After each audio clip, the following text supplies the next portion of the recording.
नमस्कार सर। नमस्कार। सर पहले तो बठिंडा आए हैं आप, लंबे अरसे बाद आपका बठिंडा में स्वागत है thank sir. You ji, thank you. एक सर आज का जो बजट था इसका क्या पर्पज़ है सर? आज बेसिकली जो है वो मुझे यहाँ पे मेरिटोरियस स्कूल जो है मैंने देखा है, जो हमारा मेरिटोरियस स्कूल बना हुआ। उसके अलावा एक स्पोर्ट्स स्कूल हमारा चल रहा है गुद्दा के अंदर। तो इन दोनों ही स्कूल्स के कुछ कुछ जो है वो इश्यूज़ थे छोटे छोटे, तो उनकी बार बार जो है वो चीज़ें आ रही थी। तो मैं नॉर्मली जब भी फील्ड में आता हूँ तो मैं गवर्नमेंट स्कूल्स भी चेक करता हूँ, और स्पेशली ऐसी फैसिलिटीज़ जिनमें किसी तरह की प्रॉब्लम्स आ रही हैं उनको ज़रूर विज़िट करता हूँ। तो उसको जो है विज़िट किया मैंने, और उसके बाद में फिर यहाँ पे जो सेंट्रल यूनिवर्सिटी है बठिंडा के अंदर, वहाँ पे आया हूँ, क्योंकि मेरे पास हायर एजुकेशन डिपार्टमेंट भी है, और यूनिवर्सिटी, सेंट्रल यूनिवर्सिटी का अपना एक अच्छा मुकाम जो है वो यहाँ पर बन रहा है। अच्छा काम इस एरिया में भी कर रही है, काफ़ी बच्चे भी यहाँ पे हैं।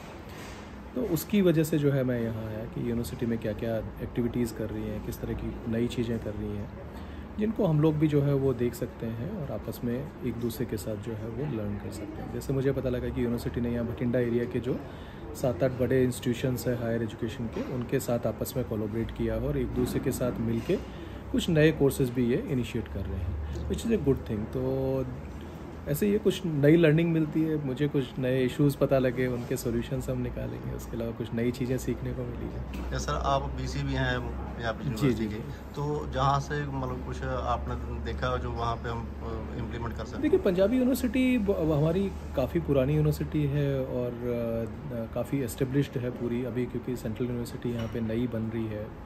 लेकिन लर्निंग जो है वो हम इनसे ले सकते हैं, ये हमसे ले सकते हैं, क्योंकि ज्ञान तो कहीं भी जो है वो टिका नहीं रहता है। तो बहुत सारी चीज़ें हमारी यूनिवर्सिटी के अंदर अच्छी हो रही हैं। हमने इनसे भी कहा है कि वो आके जो है वो हमारी यूनिवर्सिटी के साथ भी हम कोलैबोरेट आपस में भी कर सकते हैं। दूसरा जो है वो कई बार इसका बहुत फ़ायदा होता है कि जब आप फैकल्टी इंटरेक्शन करवाते हैं या स्टूडेंट इंटरेक्शन करवाते हैं, उसमें भी कुछ नई चीज़ें आ जाती हैं। तो वो भी चीज़ें जो है वो आपस में एक दूसरे के साथ जब देखते हैं, इंटरेक्शन करते हैं, तो समझने में आती है। एक दो कुछ और इनके भी इश्यूज़ थे सेंट्रल यूनिवर्सिटीज़ के, वो भी जो है वो मैंने कहा है कि हम लोग भी एक बार स्टेट गवर्नमेंट लेवल पे भी देखेंगे और उनको रिजॉल्व करवाने की कोशिश करेंगे। एक सर पंजाब में 5 यूनिवर्सिटियाँ जो हैं उनके बीसी नहीं हैं, तो इनका कोई प्रोसेस शुरू है या नहीं, क्या है? सभी का जो आज के दिन में देखिए, मतलब हमारी, जैसे मैं हायर एजुकेशन की बात करूं, क्योंकि अलग अलग डिपार्टमेंट्स के पास है ना, हमारी 3 यूनिवर्सिटीज़ हैं मेरे पास। जैसे गुरु नानक देव यूनिवर्सिटी है, एक ओपन यूनिवर्सिटी पटियाला और पंजाबी यूनिवर्सिटी।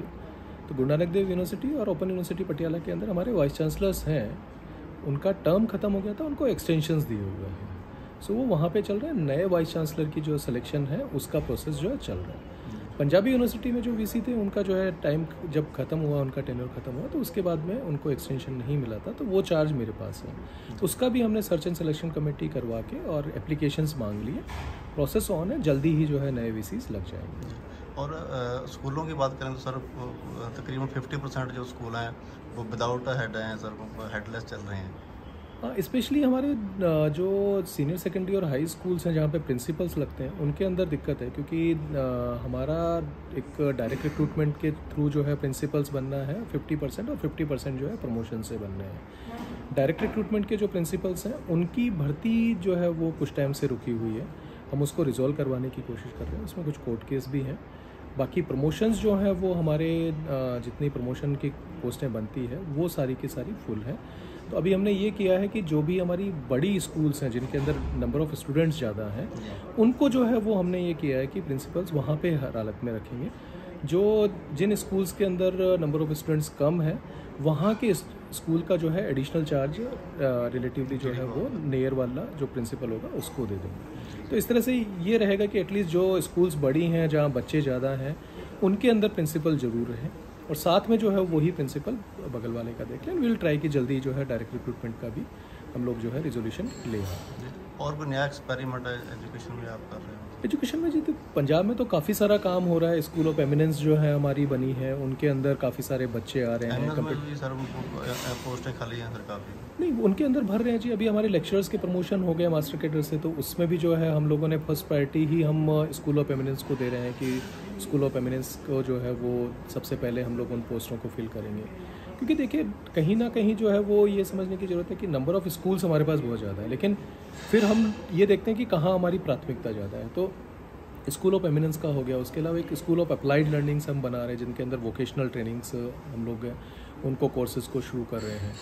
उसके अलावा बच्चों के लिए जो कोचिंग अरेंज करवाना, एक्सपोजर विजिट्स करवाना, काफ़ी सारी इनोवेटिव आइडियाज़ लेके आना, ये सारा कुछ चल रहा है क्योंकि पंजाब में एजुकेशन पे गवर्नमेंट का बहुत फोकस है।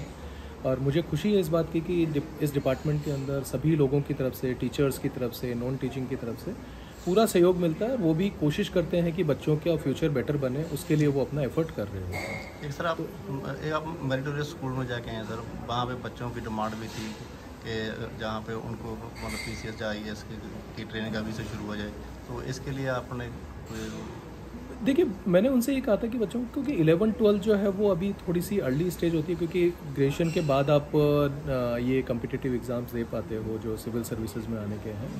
मैंने उनसे ये कहा था कि इस स्टेज पे कोचिंग शायद हम नहीं करवाएंगे, लेकिन मैं डिप्टी कमिश्नर्स को सारों को, जो हमारी 10 मेरिटोरियस स्कूल्स हैं, उनके डिप्टी कमिश्नर्स को ज़रूर लिखूंगा कि जो भी उनके डिस्ट्रिक्ट के अंदर IAS और PCS ऑफिसर्स हैं, उनके स्पेशल सेशंस जो है बच्चों के लिए करवा दिए जाए, ताकि बच्चे उससे इंस्पायर भी होंगे और थोड़ा सा अर्ली ओरिएंटेशन भी उनका शुरू हो जाएगा। एक सर सरकार ने जैसे आते ही कहा था कि जब जो टीचर हैं उनसे नॉन टीचिंग जो काम है वो नहीं लिया जाएगा, अभी तक वो इम्प्लीमेंट नहीं हुआ, तो मतलब संभावना है इसके इम्प्लीमेंट होने? देखिए, मेरे हिसाब से आज के दिन में हम किसी भी टीचर से नॉन टीचिंग काम नहीं करवाते हैं। एक इलेक्शन ड्यूटी ज़रूर रहती है जिसके अंदर, क्योंकि इलेक्शन के लिए एक सेपरेट मशीनरी नहीं है, या फिर सेंसस ड्यूटी होती है। 2 ही ड्यूटीज़ हैं जिनमें ज़्यादातर डिपार्टमेंट के जो लोग हैं उनकी ड्यूटी लगती है।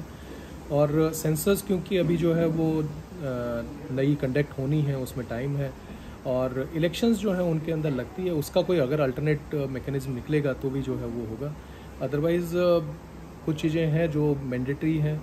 वी आर ट्राइंग कि अगर इलेक्शन कमीशन इसके ऊपर सोचे, या चीफ इलेक्शन ऑफिसर जो हमारे हैं वो इसके ऊपर सोचे, कोई और पैरेलल सिस्टम शुरू करना चाहते हैं तो वो कर सकते हैं। पर क्योंकि गवर्नमेंट एम्प्लॉयज़ में जो है टीचर्स की नंबर बहुत ज़्यादा है, तो ऑब्वियसली फिर जो है जब और कोई पैरेलल सिस्टम जब तक नहीं होगा तब तक जो है वो थोड़ी थोड़ी जगह पे जो है वो काम लिया जाता है। ठीक है sir, thank you. Thank you.